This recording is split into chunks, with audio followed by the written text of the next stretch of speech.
성경 말씀 함께 읽겠습니다. 신명기 32장 15절에서 25절 말씀.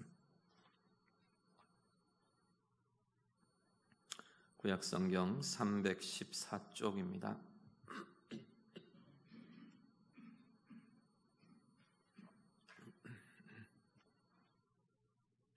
신명기 32장 15절부터 25절까지 다 같이 읽겠습니다.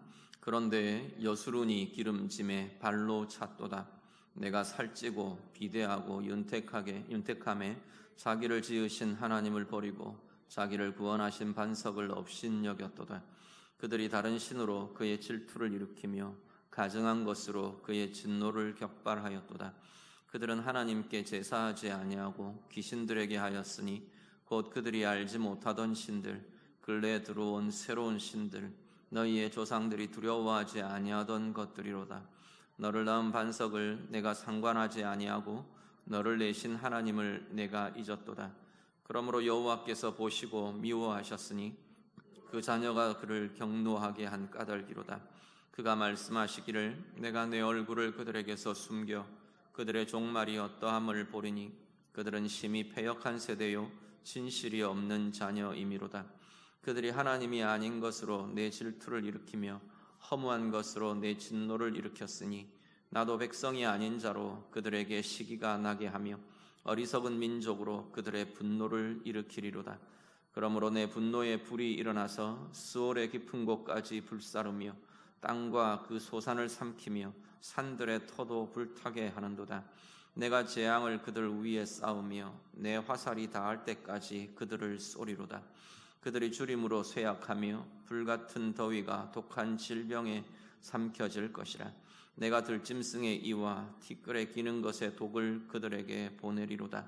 밖으로는 칼에, 방 안에서는 놀람에 멸망하리니 젊은 남자도 처녀도 백발 노인과 함께 젖 먹는 아이까지 그러하리로다. 아멘. 지금 본문은 모세의 노래가 계속해서 진행되고 있습니다.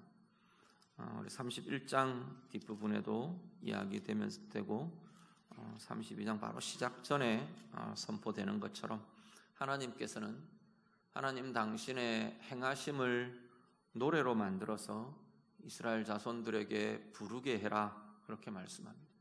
노래로 만들어서 부르게 한다는 것은 노래로 만들어서 부른다는 건 계속 이렇게 입에 붙어 있게 하는 거죠. 고백이 되게 하고 삶에 늘 같이 할 수 있는 그러한 수단으로 하나님이 이 말씀을 이렇게 주시고 있는 거죠. 우리도 그런 경우들을 봅니다. 말씀을 가지고 찬양으로 만들어 놓은 노래들 이렇게 보면 그 말씀 몇 장 몇 절을 암송하세요 그러면 잘 안 되는데 그 찬양을 부르면 흥얼흥얼 고백이 되는, 기억이 나고 또 이렇게 말할 수 있게 되는 그러한 것들을 보게 되는 거죠. 하나님께서 모세의 노래로 이렇게 지어서 이스라엘 자손들에게 부르도록, 그래서 늘 하나님의 행하심과 하나님의 말씀을 기억하며 입술로 고백하며 자신들의 삶과 함께하며 그렇게 하도록 지금 이 모세의 노래를 주신 거죠. 세 부분 정도 제가 구분하면서 말씀을 드렸는데, 첫 부분은 하나님의 행하심에 대해서 이스라엘을 향한 하나님의 사랑, 하나님의 은혜, 하나님의 인도하심, 이스라엘을 향한 하나님의 행하심에 대한 고백들이 쭉 우리 14절까지 앞부분까지 쭉 나왔습니다.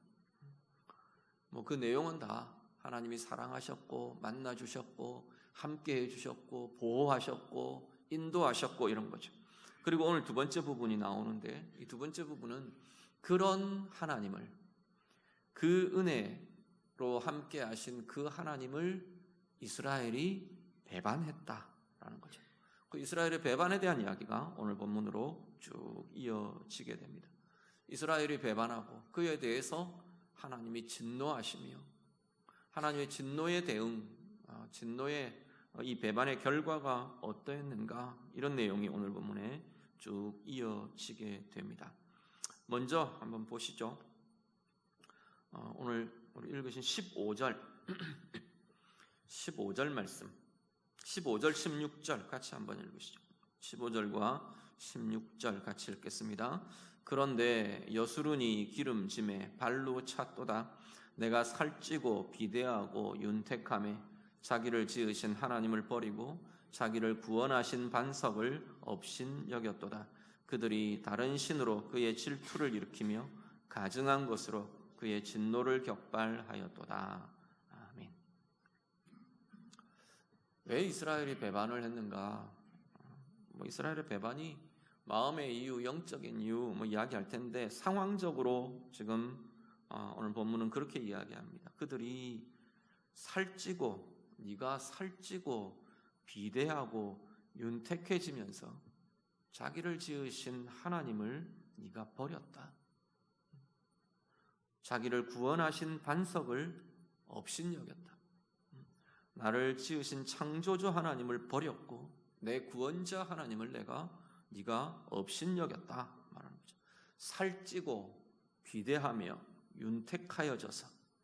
이스라엘의 이 모습은 단지 외형적인 모습을 가리키는 것은 아닌 것 같죠. 네 몸이 그런 것 보여지는 그런 게 아니라 이들의 지금 영적인 상태이고 마음의 모습까지를 포함한 겁니다. 물론 상황이 포함됩니다. 상황적으로 평안해지고 부요해지고 윤택해지고 안정되고 그러니까 그런 이야기가 되는 거죠. 거기에는 반드시 마음의 상태, 영적인 상태가 그대로 비추어지고 있는 거죠. 아무리 우리가 환경적으로 상황적으로 부요해지고 내가 안정되고 평화로워도 내 영적인 상태가 비둔해지고 무뎌지지 않으면 하나님을 버리지 않습니다. 하나님을 떠나지 않는 거죠. 하나님 앞에서 살아가는 거죠. 그런데 이 살찌고 비대해진 이 비둔함의 모습이 영적인 모습으로 그대로 비추어지는 거죠. 앞에 신명기 31장에도 비슷한 이야기를 합니다. 20절에 보시면 네가 내가 그들의 조상들에게 맹세한 하나님께서 이스라엘에게 약속하신 그거죠. 젖과 꿀이 흐르는 땅, 그곳으로 내가 그들을 데리고 나면 그들이 먹어서 배부르고 살찌면 돌이켜서 다른 신들을 섬기게 될 거다. 하나님 경고를 하신 거죠. 이미 이 광야의 생활에서도 그 부분이 보였기 때문에 좀 평안해지고 좀 배불러지면 좀 안정되면 하나님을 돌아설 준비가 되어 있는 게 이스라엘의 모습이더라라는 거죠. 시편 한번 같이 보시죠. 시편 119편 69절에서 70절. 시편 119편 69절 70절 같이 읽습니다. 교만한 자들이 거짓을 지어 나를 치려하였사오나 나는 전심으로 주의 법도들을 지키리이다. 그들의 마음은 살쪄서 기름덩이 같으나 나는 주의 법을 즐거워하나이다. 아멘. 교만한 자들, 69절에 교만한 자들 이야기하는데, 이 교만한 자들의 마음과 영적인 모습을 70절에서 이렇게 말합니다. 그들의 마음은 살쪄서 기름덩이 같습니다. 우리가 몸도 그렇죠. 몸도 커지고 이게 비둔해진다고 말하죠. 이게 왜 그러냐면 커지면서 둔해지기 때문에 그런 거예요. 그런 모습들이 마음과 영적인 상태에 그대로 나타나는 걸 보여주는 거죠. 마음이 살쪄가지고 기름덩이 같답니다. 기름덩이가 우리 육체에도 이 지방덩이가 많아지면 감각이 무뎌지잖아요. 그런 것처럼 이건 마음과 영혼의 이 기름덩이들이 닥치닥치 이렇게 들러붙는 거죠. 마음과 영혼의 이 기름덩이들이 커져가지고 그럼 어떻게 되겠습니까? 영적인 감각들이, 마음의 감각들이 무뎌지는 거예요. 죄에 대해서 무뎌지고 하나님에 대해서 무감각해지고 하나님이 있든 없든 별로 상관없는, 무감각해지는, 둔해지는 그러한 모습을 지금 이렇게 표현합니다. 그래서 어떻게 되는데요? 하나님을 버리더라는 거예요. 참 이게 얼마나 불행한 이야기인지. 상황은 좋은 거잖아요. 윤택해지고 평안해지고 안정되고. 그런데 그게 우리의 영혼을 비둔해지게 만든다는 거죠. 우리의 영혼과 우리의 마음을 하나님께 대해 무감각해지게, 둔해지게 만들어 버리더라는 겁니다. 그래서 그들이 하나님을 버립니다. 15절에 그래서 결국 자기를 지으신 하나님을 버렸답니다. 15절 하반절에는요, 자신들을 구원하신 하나님을 업신여겼어요. 무시했다는 거죠. 무시해버리죠. 16절 17절에 다른 신으로 하나님을 대신하게 되었답니다. 18절에 하나님을 잊어버린 자가 되었답니다. 다른 신들, 이걸 21절에는 뭐라고 표현하냐면 허무한 것들, 이렇게 표현합니다. 허무한 것들로 하나님을 대신해버리게 되었습니다. 감각이 무뎌지고 우리의 영적으로 우리의 마음이 둔해지고 무감각해지기 시작하면 하나님을 버린다는 겁니다.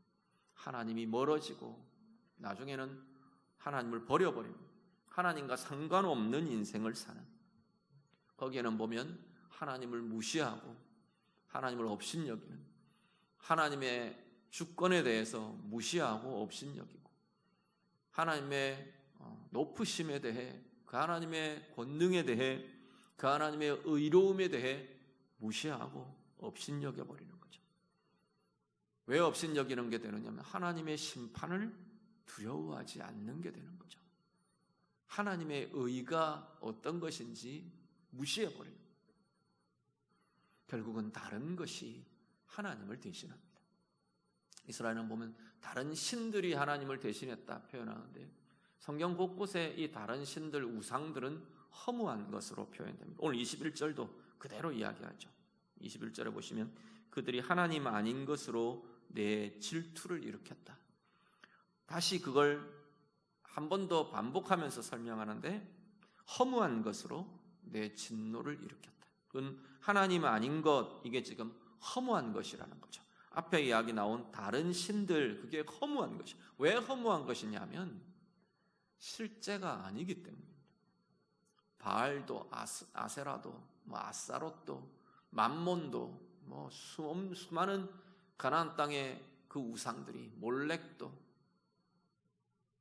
실제가 아닌 존재들이기 때문에, 실체가 없는 것들이기 때문에 허무한 것들이라고 부르는 거죠. 이 허무한 것들은 우상의 대명사로 쓰여졌어요. 헛된 것, 허무한 것. 왜냐하면 우상이라는 게 실체가 없는 것이기 때문에, 실제가 아닌 것이기 때문에. 그들이 우상에 대해서 기대하는 걸 생각해 보시죠. 바알은 비를 줘서 풍작을 준다고 생각했어요. 실제가 아니기 때문에 그것을 향한 우상으로 섬기는 섬김은 헛된 것이죠. 허무한 걸 섬기는 겁니다. 아스타롯 같은 경우는 풍요와 다산의 여신이라고 그랬어요. 자녀들을 잘 낳고 잘 양육하게 하고 풍성함, 우리의 부요함을 주고, 실체가 없는 거죠. 헛된 것이죠. 그래서 허무한 것이라고 부르는 겁니다. 오늘 우리들도 이 시대에도 하나님을 대신한 다른 것들을 우리는 우상이라고 부릅니다. 하나님의 자리에 대신 올려놓아진 것, 절대화시킨 것, 그것을 우상이라고 부릅니다. 오늘 동일하게 이 우상들은 다 우리도, 우리 시대에도 여전히 허무한 것이라고 부를 수 있는 거죠. 재물이 우상이 된 자리예요. 재물이 나를 안전하게 해주고, 재물이 나를 행복하게 해주고, 재물이 나를 존귀하게 해주고, 그럴 거라고 생각되는 그 자리, 그것이 실제가 아니기 때문에 허무한 거죠. 재물이 아무리 많아봐도 재물 때문에 행복한 것은 아니더라는 거죠. 재물 때문에 내가 존귀해지는 건, 내 소유 때문에 존귀해지는 게 아니더라는 거예요. 내 소유 때문에 내 인생이 안정이 보장되는 것 아니더라는 거죠. 그래서 그것들은 결국은 허무한 것이 되는 겁니다. 헛된 것이 되는 겁니다. 힘을 가지는 것이요, 권력을 가지는 것이요, 내 지위가 어떤 보장되는 것이요, 자녀들이 성공하는 것이요, 이것들이 내 행복과 내 안정과 내 기쁨과 내 무엇이 되지 못한다는 거죠. 그 모든 것의 진정한 주권자는 하나님이신데, 하나님 대신 내 인생에 다른 것들이 하나님의 자리에 놓여지는 거죠. 왜 그런가요? 앞으로 돌아가면 우리의 영혼과 우리의 마음들이 비둔해지고 무뎌지고 무감각해지기 때문에 그렇게 되어가더라라는 겁니다. 자, 오늘 우리의 모습을 돌아보시죠. 이건 과거의 이스라엘의 모습이기만 한 건가요?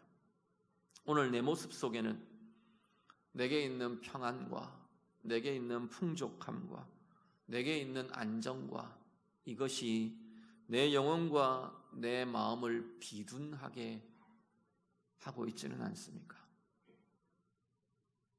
내 인생이 문제없이 평안하기에 하나님을 향해 무감각해지고 하나님과 거리가 생기고, 오늘 본문의 이 이스라엘처럼 하나님을 버리고 하나님을 무시하고 하나님을 업신여기고 다른 것들이 하나님을 대신하고 하나님을 잊어버린 자로 사는 것이 우리의 모습들은 아닌가 돌아보실 수 있기를 간절히 바랍니다. 시대를 보면요, 사회를 보면 이런 모습들을 참 많이 봅니다. 복음이 들어가면 풍요로워지고 잘 살게 돼요. 인류 역사를 보면 대부분 그런 것 같아요. 가난하고 참 못 살고 이런 나라, 이런 민족에 복음이 들어가면서 대체적으로 복음이 들어가면 거의가 다 잘 살게 되어갔어요. 서양 사회들이 그랬죠. 역사들 여러 가지 역사의 이유와 역사의 발전 상황과 이야기할 수 있겠지만 복음으로만 보면 거의 백발백중 그랬어요. 위기한 사회에, 또 어렵고 힘들고 곰핍하던 사회에 복음이 들어가면서 거의가 다 잘 살게 되어 왔어요. 우리나라 대표적이잖아요. 중국도 마찬가지예요. 사회주의 속에 복음이 들어가면서 이 박해가 지금 완전히 선교사들 다 쫓아내고 극심한 박해가 지금 사실 중국에 진행되거든요. 그 직전에 중국에 굉장히 많은 선교 보고들이, 그런 보고들이 굉장히 많이 들어왔어요. 사회주의 속에, 압박 속에, 압박 끝으로 드러난 건 삼자교회, 이렇게 형식화된 교회들이 있지만 그 속으로 가정교회들이나 진짜 복음이 증거되면서 살아계신 하나님의 역사들이 일어나고 하나님께서 주시는 성령의 어떤 역사들과 은사들이 일어나고 그러니까 사회주의가 두려운 거죠. 박해가 극심해졌어요. 오늘 멀리 볼 것 없이 대한민국 우리 사회만 봐도 그렇지 않나요? 잘 살게 됐어요. 잘 살게 되니까 뭐라 그래도 영적으로나 마음으로 비둔해지고 있는 것 같아요. 서양 사회 비둔해졌어요. 살찌고 윤택해지고, 그들의 체형을 이야기하는 게 아니고 그들의 영적인 상태가, 교회가 비어가고 교회가 존재해도 종교란에 기독교라고 적어도 형식적인 이름만의 기독교가 많아지고, 오늘 우리 사회가 계속 그런 모습으로 가고 있는 건 아닌가 심히 우려되고 고민되고, 기도해야 하는 자리가 되는 게 분명해 보입니다. 오늘 우리의 교회는요, 오늘 나의 신앙은요, 오늘 우리의 모습은요, 이 시대와 이 사회의 모습은요, 다시금 우리가 깨어 기도해야 할 이유가 여기에 있는 거죠. 다른 사람 돌아볼 것 없고요, 다른 사람 누구 이야기할 것도 없고요, 어떤 계층 이런 것도 이야기할 것도 없는 것 같아요. 나의 모습은 아닌지, 나는 평안하기 때문에, 나는 걱정 없기 때문에, 나는 문제 없기 때문에, 나는 안전하기 때문에 내 영혼은 비둔해지고 있는 건 아닌가? 오늘 우리가 다시 한번 돌아보실 수 있기를 간절히 바랍니다. 하나님 앞에서 우리의 영적이고 우리의 마음과 우리의 내면과 우리의 영적인 부분에 하나님 앞에서의 이 새롭게 되어야 할, 우리의 감각이 새롭게 되고 우리의 마음이 새롭게 되고 하나님과의 관계가 새롭게 되어야 하는 것이 오늘 우리 시대에, 오늘 나의 과제이고 또 변화의 책임이고 의무인 건 아닌지, 오늘 우리도 다시 한번 돌아보며 새롭게 되어가는 은혜의 힘이 우리 가운데 나타날 수 있기를 간절히 바랍니다. 결과는요, 하나님이 진노하십니다. 21절에 보시면 하나님께서 뭐라고 표현하시냐면, 내가 질투한다, 내 질투를 일으켰다, 하나님께서 그렇게 말하십니다. 자, 질투라는 단어의 사전적 의미는 어디서 출발하느냐 하면 한 대상을 좋아하는 겁니다. 누군가를 내가 되게 좋아하는데 이 좋아하는 대상이 다른 것하고 붙은 거예요. 내가 좋아하는 그 대상이 다른 것과 친밀해지고 다른 것과 친해지고 다른 것과 깊어지면서 내가 그 관계 때문에 화가 나는 거예요. 부럽고 화가 나는, 그게 질투의 원래적인 의미예요. 하나님께서 당신 백성들을 향한 당신의 마음을 이 인간의 질투심으로 지금 비유하며 표현하고 있는 거죠. 하나님의 질투라는 게 사실은 성립되지 않아요. 인간의 질투는 사실은 건강하지 않은 마음이거든요. 물론 상대방이 잘못한 것들이 있겠지만, 예를 들어서 부부간에 남편이 다른 여자와 바람을 피웠어요. 그러면 아내가 그 관계를 질투하는 것, 그건 질투가 아니죠. 어쨌든 그런 비슷한 마음인 거죠. 화가 나고 분노하고 그런 마음이 일어나는 건 당연한 거잖아요. 하나님 앞에서 지금 그런 모습들인 거죠. 하나님은 지금 정당한 관계, 정당한 사랑을 지금 주고 있는데 정당하지 않은 다른 관계 때문에 하나님 속에서 일어나는 분노와 진노를 하나님은 지금 질투라고 지금 표현하고 있는 겁니다. 인간적인 모습들, 인간적인 관계의 특징으로 표현하고 있는 거죠. 이스라엘이 허무한 것 가지고 실체도 없는 것으로 하나님이 지금 질투를 일으키고 있는 거예요. 하나님이 진노를 일으키고 있는 거예요. 그 결과는요, 쭉 이어지는 것이 21절에 먼저 보시면, 21절에 하나님께서는 21절을 같이 한번 보시죠. 21절 같이 읽습니다. 그들이 하나님이 아닌 것으로 내 질투를 일으키며 허무한 것으로 내 진노를 일으켰으니 나도 백성이 아닌 자로 그들에게 시기가 나게 하며 어리석은 민족으로 그들의 분노를 일으키리로다. 아멘. 네가 그랬으니까 나도 그런다는 거죠. 하나님이 그런 식으로 지금 표현을 하고 있습니다. 어떤 것이요? 다르게 보시면, 우리는 지금 표현되어 있는 게 뭐냐면, 하나님이 이스라엘이 당신을 버린 것에 대해서 화가 나셨어요. 진노가 일어났어요. 그래서 하나님이 갚으신다, 보응하신다. 지금 이 표현은 지금 그렇게 되어 있습니다. 그런데 다시 보면요, 우리는 보셔야 될 게 뭐냐면 하나님의 감정적인 보응, 하나님의 감정적인 대응이 아니라는 겁니다. 성경에 보면 하나님은 우리를 향한 애정과 관심과 상함과 아픔, 이것을 인간의 감정으로 표현하십니다. 그런데 하나님은 변하지 않는 정확한 분명한 변하지 않는 하나님의 성품, 속성이 있는데 그게 뭐냐면 의로우심이에요. 하나님의 의로우심은 어떤 상황도 어떤 상태에서도 이것이 왜곡되거나 변화되지 않는 분이 하나님이세요. 그 의로우심이 반응하는 거죠. 그렇다면 결국은 이것은 무엇의 결과냐 하면 이스라엘 백성들이 하나님을 떠난 결과, 하나님을 버린 결과, 자신들의 마음이 둔해지고 자신들의 영적인 감각들이 무뎌지고 둔해지면서 하나님을 버리고 하나님을 업신여기고 하나님을 잊어버린 결과가 지금 나타나는 이 결과들인 겁니다. 어떤 결과가 나타나나요? 하나는 대적들이 일어납니다. 하나님 그러시잖아요. 21절에 그러시잖아요. 나도 백성이 아닌 자로 그들에게 시기가 나게 하겠다. 어리석은 민족으로 그들의 분노를 일으키겠다. 하나님을 떠나고 나면요, 내 인생에 하나님이 사라지고 나면 자꾸 대적들이 일어납니다. 내 인생에 하나님과 멀어지면, 내 인생에 하나님이 자꾸 잊혀져 가면 대적이 일어나는 거예요.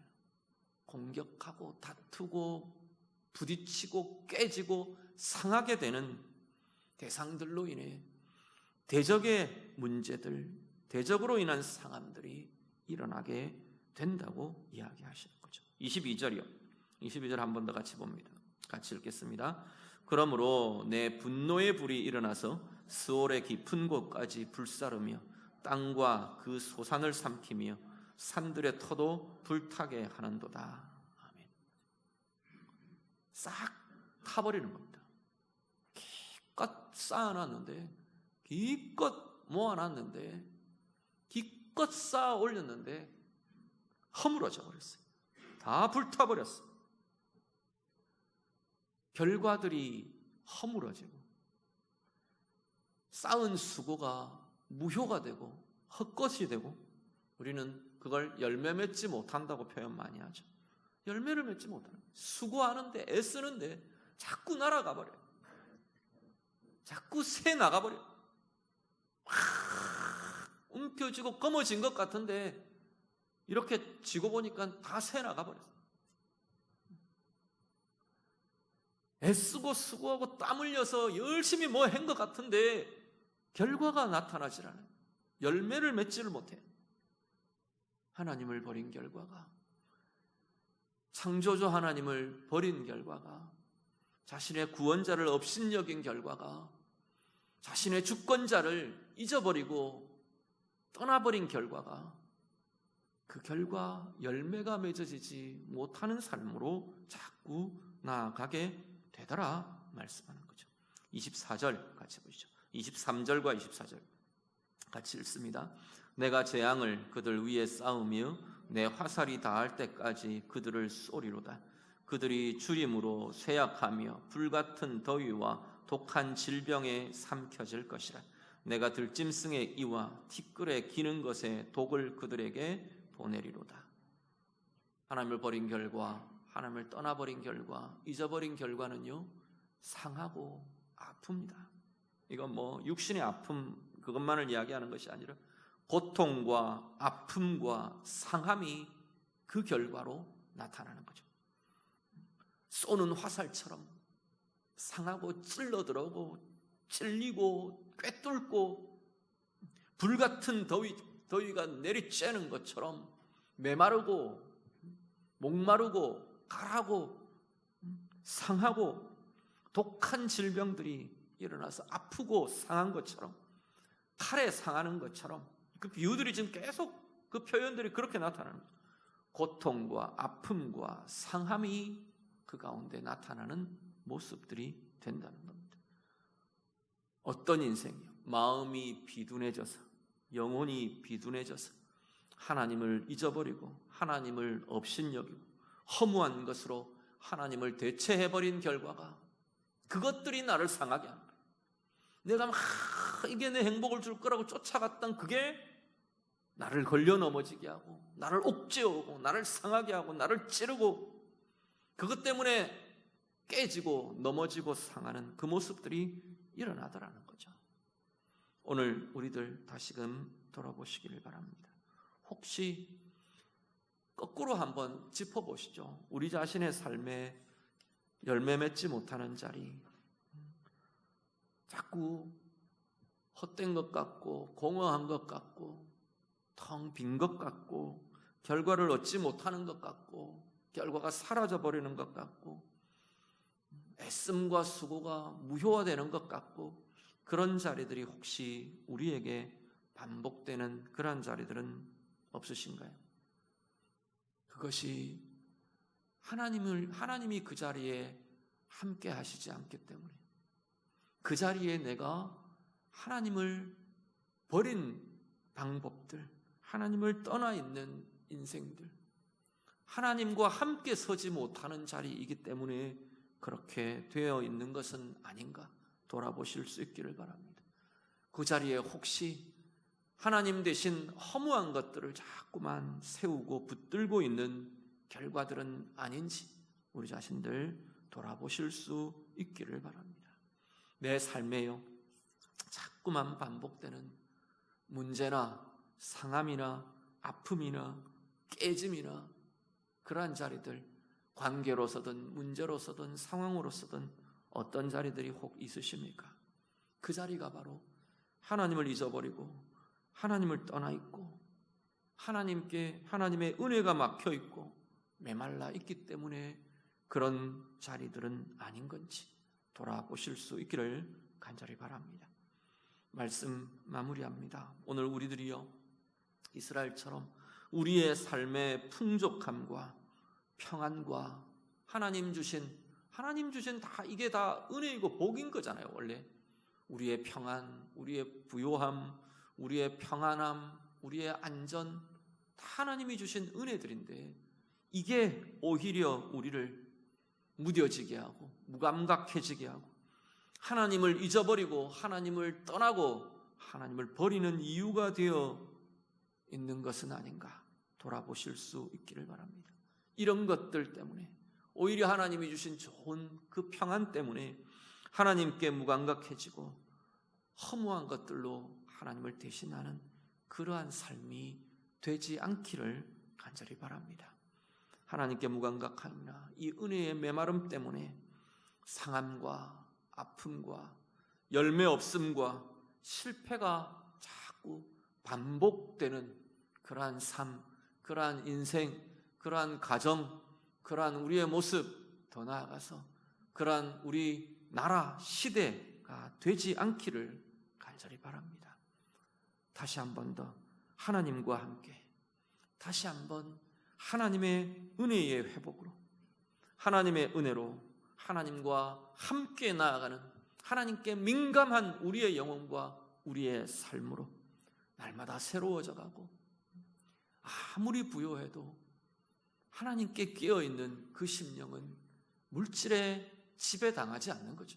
내가 물질을 지배할 수 있는 인생이 되는 거죠. 아무리 안전하고 평강해도 그 평강에 취하지 않는 거죠.